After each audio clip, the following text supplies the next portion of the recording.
gun me down. I keep it 100, they crunching the numbers, I'm getting wild. Young nigga got a fetish for success. If I ain't next, and I just leave impression. Next to rain on the window pane, puffy plain Jane. Let them second guess me, wanna cop the Porsche with the porcelain skin. Grip the wheels, let the horses just why they trash to the chore on my list. Out of this orbit, I saw with the pen. I'm eating good, Miss Caloric as shit. I sipped the potion and poured it in. I on the tide when she poured it. Opportunity, knock at the door, then I grip. They rush for the doors, then they open like biscuit.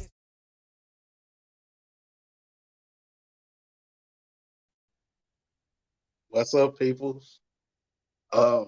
Yeah, I was so forgive the shock and befuddlement because that was my first time seeing the intro video that Q has done up. So I'm feeling it. So Q, you did a damn good job, bro. Appreciate you, love you. But as y'all know, it's Wednesday night.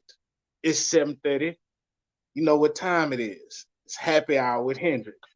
Now, tonight's show is random questions with Hendrix. Now, reason I'm doing this is because we got, we get inbox questions, we get DMs, get text messages. People want to know certain questions. And honestly, I'm not the social media person. Most of the time, if people get messages from me on social media, it's usually something goofy or silly that I done seen. I'm trying to make people laugh. So forgive me. However, I do have a stack of questions that I'm gonna answer for y'all tonight. But before we jump into that, always, we want to give our parental advisory, our PSA needs to be 18 years and older. We prefer 25 and up, but these topics, everything we discuss on all the MTG shows, these are our opinions only. And we tell y'all this because number one, should no kiddies be watching? That's number one. Number two, we really don't give a damn about your opinion. We really don't give a fuck. You don't like what we say? It is what it is. However, it's quite a few of y'all out there that like the crazy shit we be talking about. So, hey, we appreciate y'all.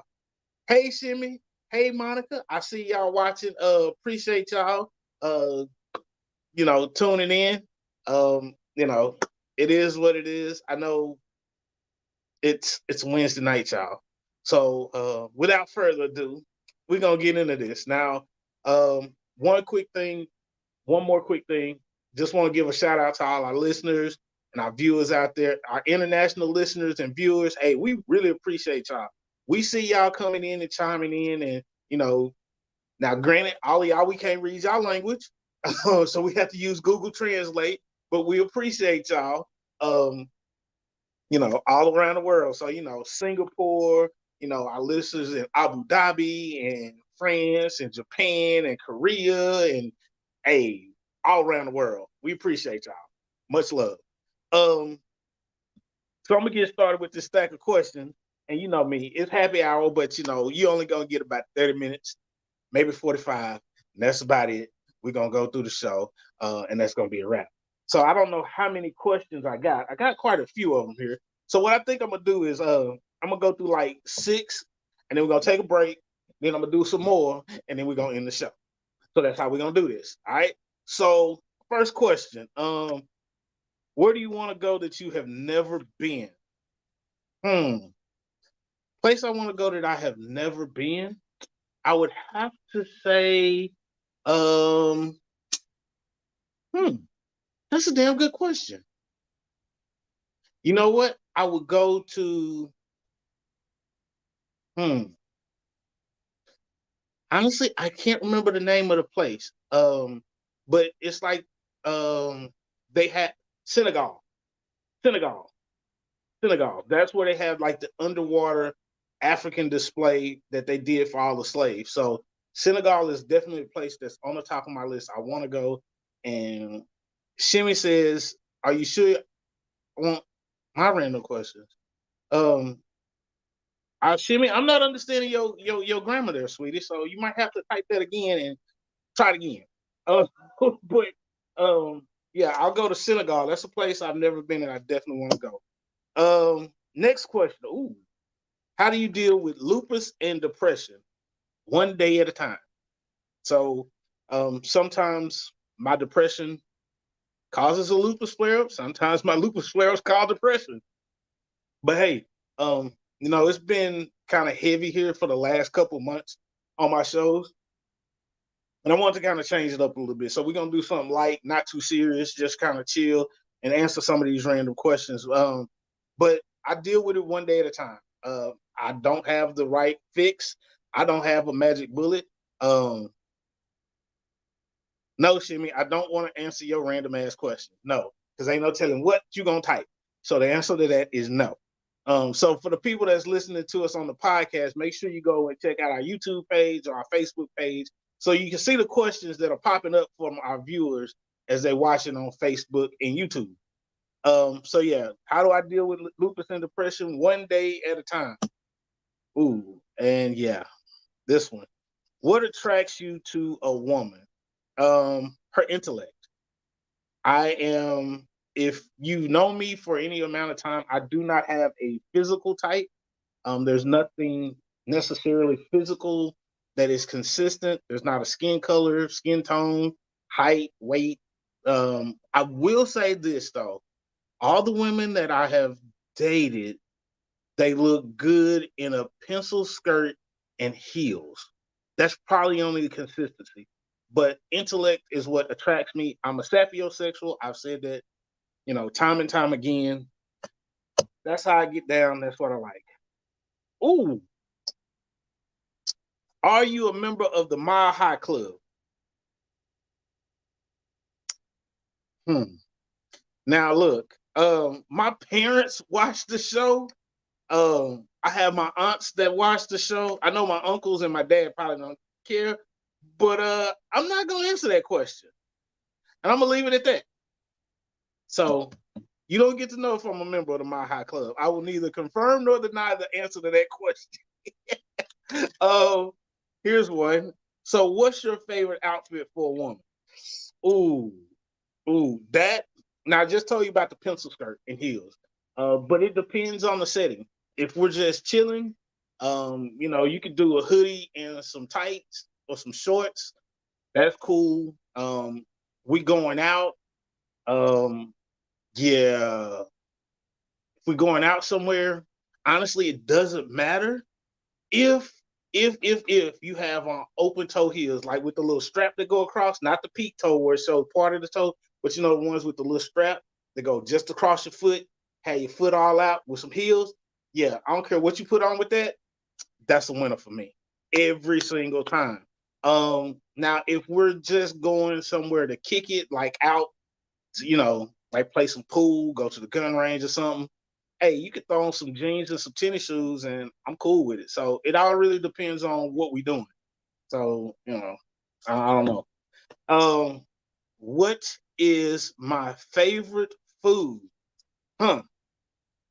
My favorite food would have to be a close tie of lasagna and banana pudding. Not together, but lasagna and banana pudding. Those are my two favorite things. That's interesting. Ooh, this is a good one. PlayStation or Xbox? Ooh. Yeah, I have to roll with PlayStation on that one. I've had one Xbox before. Wasn't impressed. Now, as far as PlayStations go, I've had every version. So 1, 2, 3, 4, and 5. I currently have a PS5 right now. I have to go with the PlayStation. Now, the reason for up until 4, until the PS4, the reason I stayed with PlayStation was always because you could always play your old games on the PlayStation. Now with 4 and 5, they switched that up, but then that was the only thing that really had me stuck on PlayStation. But at this point, I'm used to the controllers. I have all my games and stuff. So I'm gonna have to rock with PlayStation on that one. Ooh. Okay, this one, I set myself up, and I should have probably read through some of these questions before I picked them out because I just stacked them up and I really didn't think about them. So why do you ghost people? I don't really ghost people. I'm an introvert. I don't like to be the center of attention. Honestly, if it wasn't for the pandemic, I wouldn't have my own show and wouldn't be doing this. So it initially started to where we were doing the shows to kind of make sure we stayed relevant, stayed out there and stuff like that. But yeah, I don't really ghost people. Sometimes I have to reset. I'm not really a people person, so I'm a very popular introvert for whatever reason. I don't even know why. Um, very popular introvert, and I'm not really into people. I got a few people that I hang out and kick it with. Most people I consider my friends. I've known them for 20 years plus. So if I'm ghosting you, or if you feel like I'm ghosting you, it's probably got nothing to do with you. It's probably me, and I just don't want to be around people. That's it. But if you really knew me, you know that. And sometimes I just be to myself. Um, so Q, I'm gonna answer two more of these, and then we're gonna take a break. Because that one kind of threw me for a loop. Your favorite place to travel? Again, I already kind of answered that, but anywhere with a beach that's close to the equator and got sand, beach, sand, close to the equator. You give me that, I'm a happy man. Don't really matter. Um, yeah, that's me. I like to be on the beach. Since I can't drink, I drink all my little fruity virgin drink and stuff like that, and it's cool with me. I'm a happy man. Like I said, real simple, real happy. Um, but yeah, anywhere close to the equator with a beach, I'm good. Oh, this one. Um, iPhone or Android? Mm, I'm gonna have to go with Android. I'm sorry. I understand the functionality of iOS and iPhones. I get it. Um, but when you're a tech person, most tech people do not like iOS because you can't modify it. Now, if you're not really into tech and you're not into customizing your phone, you're not into changing the processor speed, you want things to work seamlessly and effortlessly, then I can see why people like iPhones because for iPhone or iOS based platform, you log in with your iCloud account and then everything's there. With Android, it takes a little more. I'm a Samsung Android person, actually. So I love, yeah, I know. Shivy said the people don't know me at all. She answered all the questions. I'm definitely going to take Android over iPhone any day. One of the biggest problems that I have with an iPhone or any iOS system is that they charge you based on the memory. I've had the same memory card since I had my Note 2 and I have a Note 10. I've taken my memory card out, put it in a new phone. All my pictures are there. Everything's there. I'm happy. Boom. That's a big one. I have a 256 gig memory card, and the higher up you go with an iPhone, the more memory, the more they charge it. I think that's a bunch of bullshit. Have a memory card. People can keep their own stuff. That's just me. Again, I'm a tech person. I like my privacy. I like to keep things my way. And then, hey, that's it. So, Q, go ahead and roll the music, do a little commercial. We about halfway through the show. We about 15 minutes in. And for everybody watching and listening, hey, I really do appreciate y'all. Gonna take a quick break and we'll be right back. Yeah, hands up in the air, they gun me down. I keep it 100, they crunching the numbers, I'm getting wild. Young nigga got a fetish for success. If I ain't next, and I just leave pressure. Next to rain, on the window pane, puffy plain Jane. Let them second guess me, wanna cop the Porsche with the porcelain skin. Rip the wheels, let the horses why they trash to the chore on my list. Out of this orbit, I saw with the pen. I'm eating good, Miss Caloric as shit. I sipped the potion and poured it. I on the tide when she poured it. Opportunity, knock at the door, then I grip. They rush for the doors, then they open like bliss.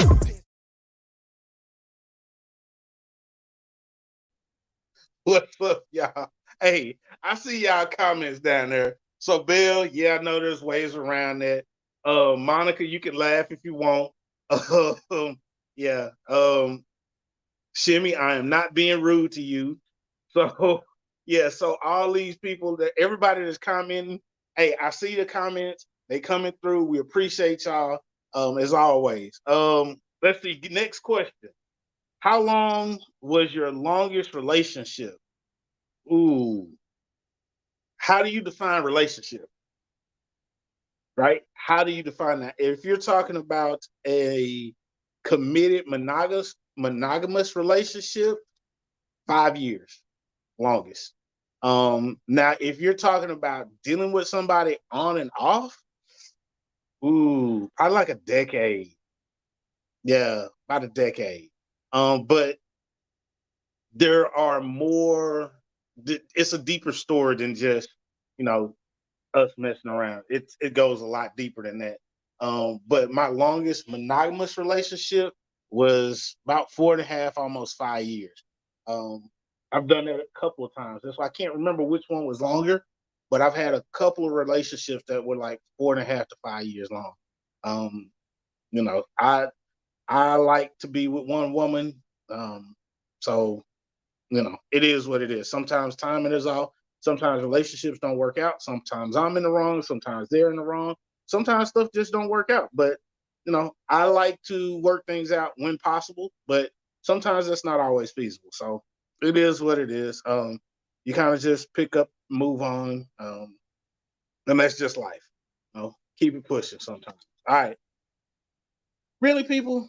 What's my favorite color? It depends. I don't have one. If you're talking about vehicles, my favorite color is black. Vehicle got to be black. Like that's gonna be my favorite. I could do a dark gray, but I prefer black. Now, if you're talking about my favorite color to wear, it honestly my favorite color to wear would probably be blue, but then I actually like red. I you know, so if my favorite color to look at is red, my favorite color to wear is blue. Um, yeah, I don't know. Ooh, now this is a good question. See, y'all hit me with some of these good questions, and that's cool. My best date experience. I had a date once where our first date we actually closed the restaurant down. So we met up at like 7 o'clock, and then the restaurant closed at midnight. We sat there and talked the whole time. Yeah, I know, Q. I like red and blue. Best date. So back to my best date experience. So yeah, we met. First date, we closed the restaurant down. It was great. Um, we actually had two more dates, three more dates, something like that. And come to find out, as far as being a couple, we were not compatible. Right? We were not compatible. However, we were very good friends, and we still are very good friends. Um, it never got physical or sexual.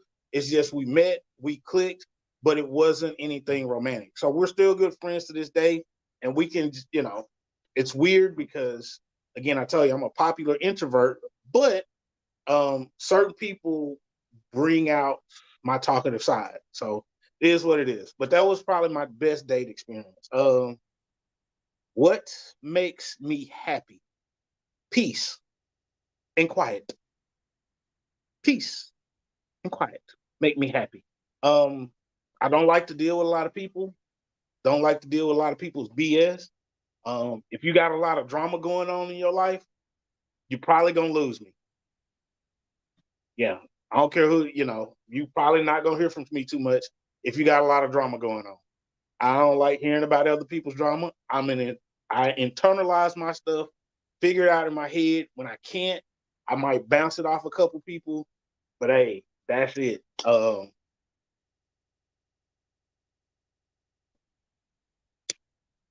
Shimmy, shimmy, shimmy, shimmy. Shimmy says her favorite date experience was when we went out to Three Forks. So me, Shimmy, and Tashara Parker went out to Three Forks. We had a very interesting time because Tashara was still new in town, um, and it's a very unique place. That was a fun time, though. Was a fun time. Yes, Monica, those are the best dates where you could just talk and close the restaurant down. But yeah, back to the question. Um, yeah, peace is what makes me happy. I already answered that one. Okay, peoples. This lets me know some of y'all don't watch the show and don't listen. They seriously asked me how many kids do I have? Zero. Don't have any kids. Why don't I have any kids? Very simple answer. I'm not married. Period. Very easy. So, um, yes, Jimmy, we had a blast at Three Forks. Very true. Um, but yeah, I do not have any kids only simply because I am not married. That's it. There's no other reason. I'm open to having kids. Hell, adoption is cool with me too. I really don't care. I can understand that, at my age, a woman not wanting to mess up her body and have no more kids, because once you pass 40, it gets tend to be a little dangerous. Me, I can understand that. I'm cool with adoption. It's cool. I ain't tripping. And hey, guess what? If you don't want any kids, you don't want no more kids, I can rock with that too. We'll figure it out. I ain't tripping. That's not a major, that's not a major stipulation in a relationship with me. Uh, do I want to get married? Mm-mm.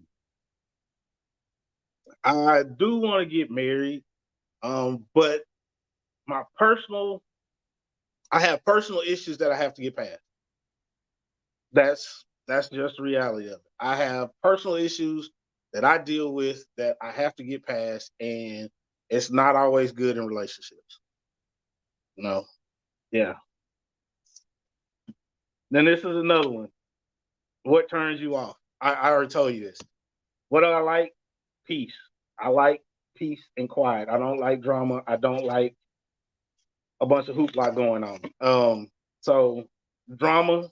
So I put it to you like this: people that usually watch reality TV shows, yeah, people that like to be in the club and running the streets and stuff like that. That ain't me. I'm a homebody. I like a simple life. I don't like to do too much. Um, I like my peace and quiet. So, Monica, what did I say? Why am I your favorite person ever? I don't know what I did. Yes, Shimmy, I agree. They need to watch more often because a lot of these questions you'd actually already know. Monica, I need to understand, what did I ever do to become your favorite person ever? Now, for those of you that don't know, let me tell you who Monica is. So Monica and her husband Tyler are a couple that I met when I was in Clovis, New Mexico, right? So when I first moved to Clovis, I knew absolutely nobody at all. I know anybody. Tyler was another brother in management that worked in the warehouse. He was a warehouse supervisor. He worked there, met up. First first interaction. We kind of kicked it off, and it was funny because you know how they say hood recognize hood. So he from the hood in L.A. I'm from the hood in Texas, in Dallas, and we recognized it immediately. So it's kind of unspoken understanding immediately. So Monica is his wife, and then they used to live a couple streets over from me in New Mexico. Um, I used to have these parties after the company Christmas party or holiday party, to be PC. I used to have these parties at my house, and it got kind of crazy. Oh, Bell, that's a good one. Did Oak Cliff change your mental about women and commitment? Um, Actually, Oak Cliff didn't change my mental about women and commitment. Um, One of the things I learned in Oak Cliff, one of the things that I learned was how to identify bullshit. Oh, I'm understanding in a relationship. Okay. I think that's just because I helped you and Tyler at a point in time. I help y'all kind of filter and maneuver through some things because y'all were both trying to do the same thing, but both of y'all can be stubborn, Monica. So both of y'all can be very stubborn, and both of y'all y'all are very strong willed, but y'all have good hearts. And I can see that, and I can see that y'all really love each other. So I was trying to be the friend in the middle that actually helped y'all work things out because I knew that what y'all were going through was temporary and y'all both were trying to do the same thing, but y'all did not see each other for a minute. Y'all just kind of missed each other, and that's cool. Um, So back to Bell's question. Now, Oak Cliff just taught me how to see some things that I probably wouldn't have seen when I was growing up in Garland. Um, but it did not change my idea of commitment and relationships. Now, being a football player in Texas, um, we got into some things that I probably shouldn't have. Um, Probably did some things I probably shouldn't have done in high school. That's just the reality of it. Oh, so Monica says she's a type A alpha all the way. Monica, this is why you and Tyler butt heads. Both of y'all are alphas. He's an alpha male, you're an alpha female, and y'all both are stubborn as hell. Oh, Kimball. So Shimmy says Kimball completely changed her. Ooh, Oak Cliff. Um, but back to that question. Oak Cliff taught me how to see things in a different light. Um, to be honest with you, I probably would have been taken advantage of. Honestly, yeah, I was a jock and a scholar. Lab rat. I was a jock and a scholar. However, the scholar part did not matter because I was wearing a Letterman jacket. I was seen as a jock. Q will tell you all the time, unless you had a class with me or I pissed you off at the science fair, most people did not know I was also a nerd. They figured they didn't see me in any classes because I was wearing a Letterman jacket and I was probably just skipping. I did good enough to pass to play ball, and that's it. But unless you had a class with me, most people didn't know I was a nerd until senior awards day. I think that's when everybody found out. Now, if you had a class with me, or you played ball with me, or we ran track or did swimming or something like that, then most people knew. But yeah, most people didn't know at our high school that I was a nerd and a jockey. They just thought I was a jock. So, and then the funny part was the the nerds that I had classes with, they were initially kind of intimidated because Q said, "Hell no, we do every award ceremony." Oh, Q, I didn't do that much, man. Like I said, I stayed low key, um, as much as possible. But yeah, so it's very interesting. Oak Cliff, I think Oak Cliff just gave me a different way of looking at things. It helped me see things through a different light. And it also taught me something very, very important that yeah, you could take your knowledge of books and you could take your knowledge of the street and put them together. And then you're a very dangerous person. So you take your street knowledge and your book knowledge and you put it together and you'll learn something very valuable. And what most people don't understand is most of these CEOs of companies that are running these multi-million dollar corporations, you could take a drug dealer, a major drug dealer in the streets, swap them out, and he'll be, you wouldn't even miss a beat. You could take a major drug dealer from the streets, put him in a CEO position, and they wouldn't miss a beat. That company would not miss a beat at all. Um, oh goodness, I missed some of those comments. So how did Texas? So Bill asked, how did Texas A&M make you a better man? Texas A&M did not make me a better man. I'm gonna tell you this. Actually, my knowledge from Kimball helped me make it through Texas A&M. What A&M taught me is the reality of no matter what position I'm in, I'm going to always be seen as a black man first. And if I'm going to go anywhere or do anything, I have to prove myself above and beyond. That's what Texas A&M taught me. And I always give the example of my physics class. Actually, two examples: my physics class and my intro to chemistry class. My physics class, my freshman year, I was the only brother in the class. I think we had about 120. It was over 100. It wasn't quite 150. So I think it was like 120, maybe 130 people in the class, in my section. I was the only brother. I was the only black person. Four people walked up to me, um, and they asked me what position I played. One guy that walked up and was like, "Hey man, anybody sitting here?" I was like, "Nah." Sat down next to me, white guy. He was like, "Hey man, I'm Jason. What's up?" Hey, I'm Reggie. He's like, "Cool." Chopped it up for a hot second before class started. Boom. He was the only person I helped out. Now, this is why people hated me in my physics class. Most physics classes in college, you get a 40, you get a solid B, easy. You know, you get a 40 on the test, you good, you got a B, right?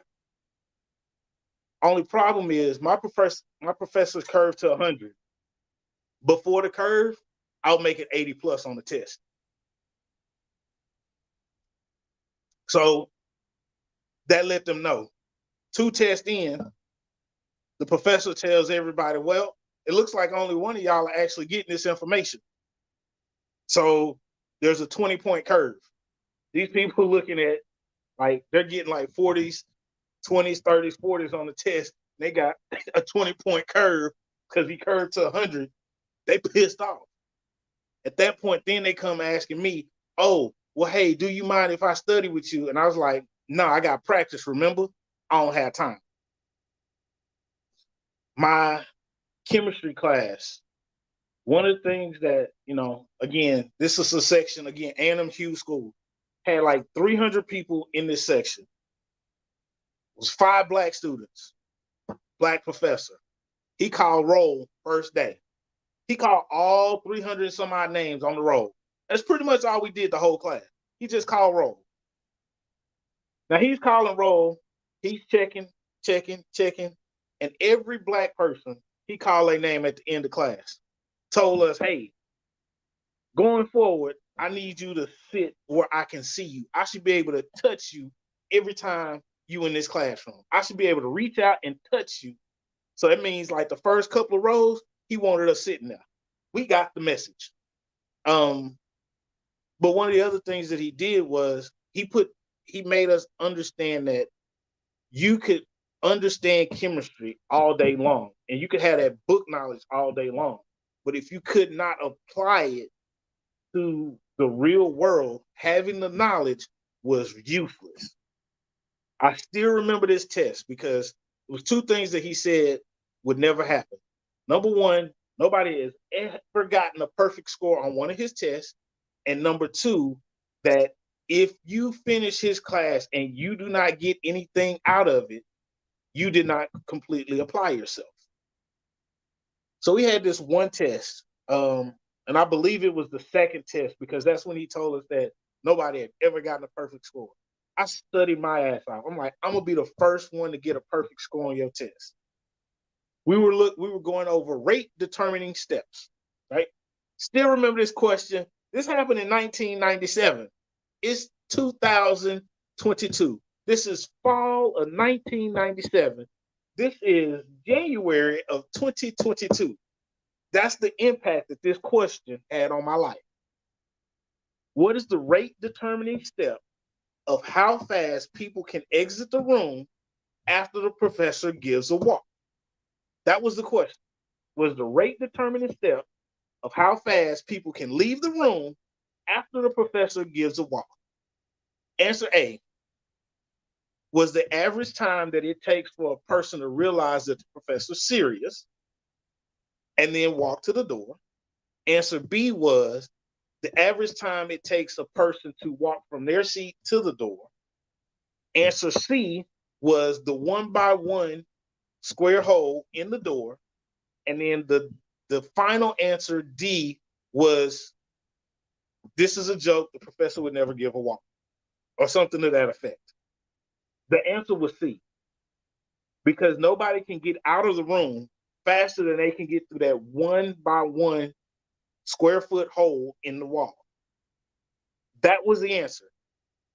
But you took all this study and all this information and you had to apply it to real world and apply that knowledge to real world application. What that helped me understand was, yeah, I can understand the chemistry. I can understand how the electrons move. I can understand how things work. But if I don't know how to apply it to real life, then that knowledge is useless. So Oh, Bell asked me how hard was it coming from Oak Cliff to Garland? From Garland to Oak Cliff. How you go from a situation to a very uh so Bell, here's the thing that you I guess you didn't know. So I actually started out in Oak Cliff. We moved, so when I moved to my family, we moved to Florida, and when we moved back, we actually moved to Garland when we came back from Florida. So I actually started out in Oak Cliff. I actually went to Erasmus again. I actually went to uh was it Webster? Wait, what's that school right off of Give Williams? I can't remember, Bell. You know exactly what school I'm talking about. That little elementary school right there off of Give Williams. I actually went to that elementary school. I can't remember the name of it, but I went to Daniel Webster and I went to I can't remember the schools, but yeah, I actually started out in Oak Cliff. And then when I came back, so I actually knew some people prior to me coming. So I knew Tank because Tank's mom and my mom worked in the same building downtown. So I already knew them. I already knew Tank. Yeah, it was Daniel Webster. Thank you, Shimmy. Yeah, I went to Daniel Webster and went to Rasmus again. But yeah, I grew up in Oak Cliff. I just moved away for a little bit and came back. But one of the things I will say is that um, going going from a predominantly white school to a predominantly black school, it was a huge culture shock, but I'm very thankful for it because I thought I knew everything. At the white school, I was, as far as athletics go, I was top tier. I had to come to the K, and when I came to the K, I had to work my ass off because everybody was just as naturally talented as I was. I was, I was running the mill at Kimball, right? It wasn't anything spectacular about me. So I was average until I had to prove myself. And Bell will tell you this. I think Bell was kind of shocked when me and him ran the same time in the 40. Me being a me being a lineman, because I think it was me, I think Sham ran the fastest time, and it was me and Bell that had the second fastest time. I think we were tied. Or if we weren't tied, we were right there together. But it was like split second difference. But I think that shook everybody when they saw, like, damn, this dude is an outside linebacker, defensive end, and he running just as fast as a wide receiver. Like, I top tier wide receiver, and we got an outside linebacker DN running just as quick. So, and then in the weight room, like I had to prove myself in the weight room. So it wasn't, I never looked at it as good or bad. I looked at it as it just made me come out of my shell and make me actually have to prove myself and work harder at something that I love to do. So Kimball, coming to Kimball from Lakeview, and then that's the other thing that I really liked about coming to Kimball. So at the K, like we walked around and we smelled weed all day, right? Weed didn't bother me. When I was at Lakeview, like these kids was doing coke, they was doing mushrooms, they was doing meth, they were doing cheese, they were doing heroin. I'm just like, what the hell? Like I was happy to go to a school where everybody was just smoking a little weed. I wasn't bothered by that.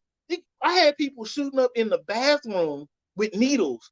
And I was in high school. I was a freshman in high school witnessing people in high school shooting up with needles and doing heroin and snorting cocaine and smoking meth.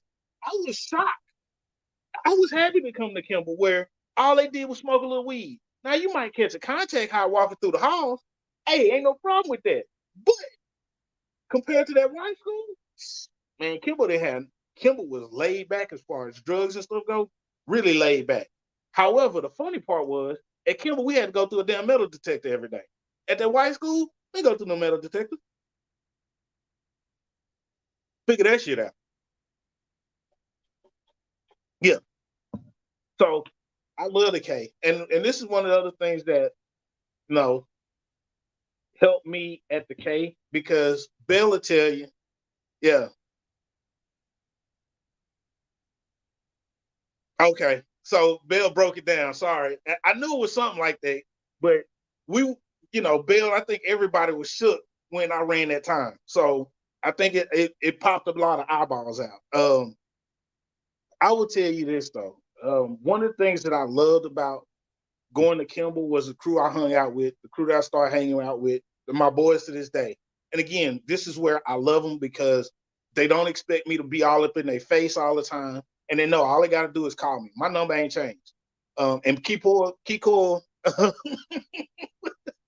Bill, they were shocked. Bill will tell you this himself. I've never been one to follow the crowd. I hang out, kick it, but I've always kind of, gone to the beat of my own drum. The guys I hung out with, they appreciated it. They knew that I wasn't just gonna do whatever. I kind of did me, and they accepted me as me, right? And I always appreciated that because yes, they teased me about being nerdy. In the locker room, they teased me. On the football field, they teased me. When we was running summer track and stuff, yeah, I got teased. But that was in small settings. When we went out in front of everybody else and we was out and about, they didn't tease me. And all I'm gonna say is, anybody that know us, ask them about what happened at the Longhorn Ballroom. Or what was that other spot? Bill, since you watching, the spot where it was like a bowling alley where Kyron little brother and them got jumped. Yeah, we were all family at the K. I can't remember the name of the little spot, but like Kyron's little brother, they got jumped, and then we went in that motherfucker and we just tore shit up.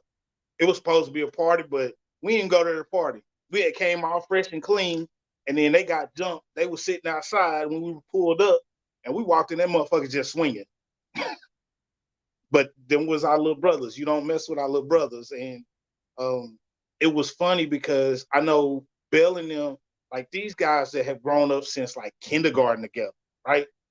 They grown up from kindergarten all the way through high school. Bronco Bowl. Thank you, Bill.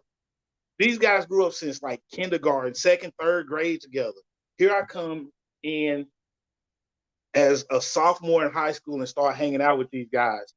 And like it doesn't matter. Like they included me, and coming from a place where it was hard to fit in for being yourself, it was one of those things that was very refreshing. And they didn't expect anything out of me. It's not like, oh, you got to do this or you got to do that. It's like, no, just be you. Hey, we kicking it here, we kicking it there. Come through, you come through. And one of the funny parts, our quarterback, right? Toby. I had a curfew of 11 o'clock up until actually the second half of my senior year. My curfew was 11 o'clock, right? On the weekend, 11 o'clock, I had to be in the house. Toby, at 10 o'clock on the dot, every time, Reggie's 10 o'clock. Reggie's 10 o'clock. Reggie's 10 o'clock.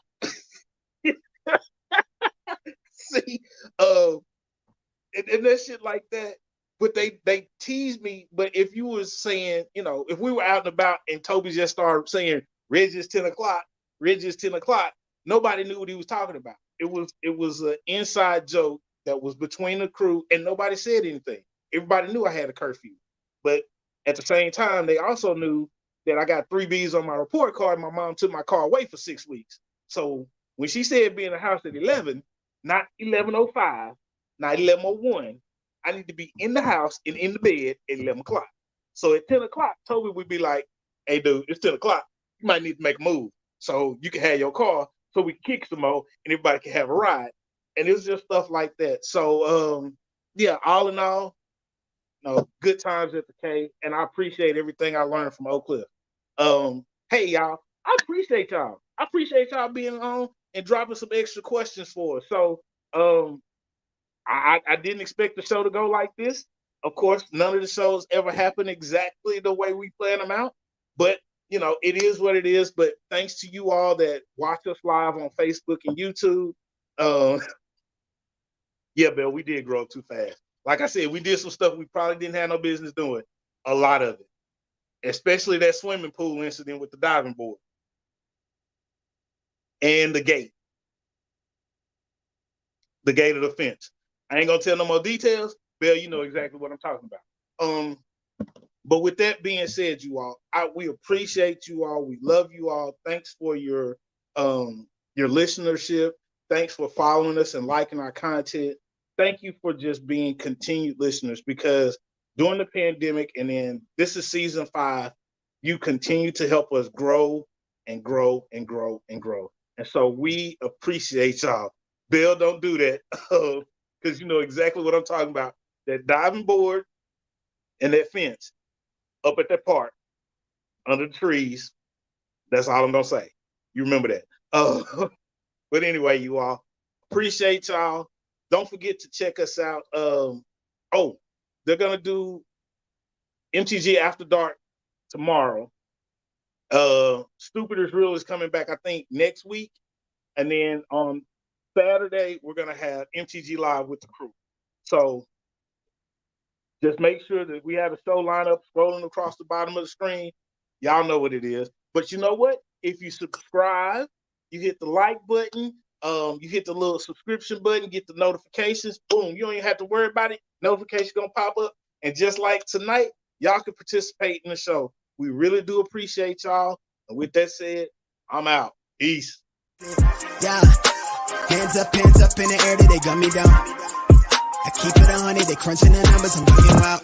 Young nigga got a fetish for success. If I ain't next, and I just leave impression. Next to rain on the window pane, puffy plain Jane. Let them second guess me, wanna cop the Porsche with the porcelain skin. Whip the wheels, let the horses just why they trash to the chore on my list. Out of this orbit, I saw with the pen. I'm eating good, Miss Caloric as shit. I sipped the potion and poured it. I on the tide when she poured it. Opportunity, knock at the door, then I grip. They rush for the doors, and they open like bliss.